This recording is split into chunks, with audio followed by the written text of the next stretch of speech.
So I got another returning customer that I made something kind of cool for, and I thought I'd make a video to show you the rest of the stuff that we did to this van, because it's coming along pretty cool. Check this out. Aside from the big RV, the Class C motorhome that I put leaf springs in and struts, this is the biggest Sprinter van that we've done. Kirby put the 2-inch Van Compass stage 6.3 suspension package in it with the full 5,400-pound leaf springs out back because she's a big girl. 170 wheelbase with the extension, the extended body. It's a 6.3 because it has the Falcon adjustable shocks front and rear. As you can see, they are fully being put to the test by New England salt and road debris. Let's see, what else did we do to this thing? Just now, we installed the Agile Off-Road 28-gallon auxiliary tank.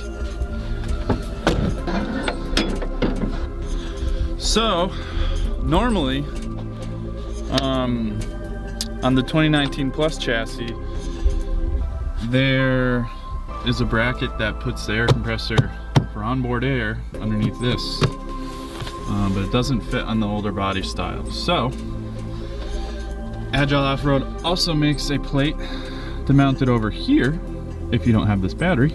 However, if you do have this battery, it won't fit.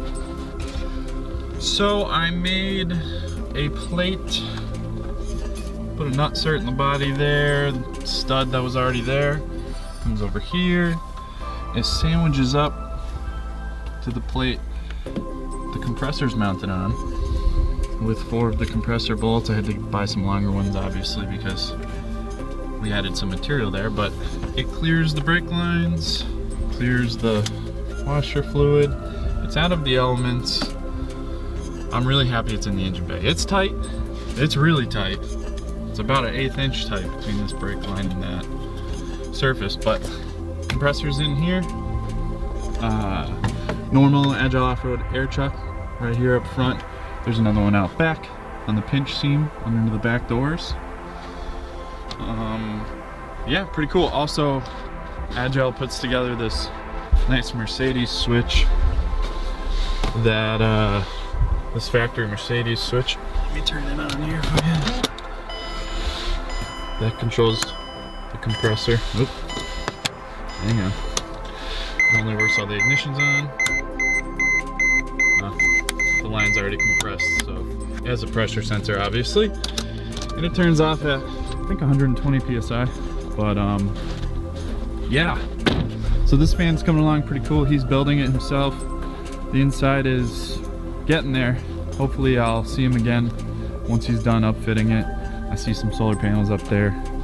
He's got some AGM batteries I saw back, but maybe we can do a full walk around and tour of this thing once he's done building it. After this, it's headed to Florida to do some surfing. Alright guys, see ya. Thank you.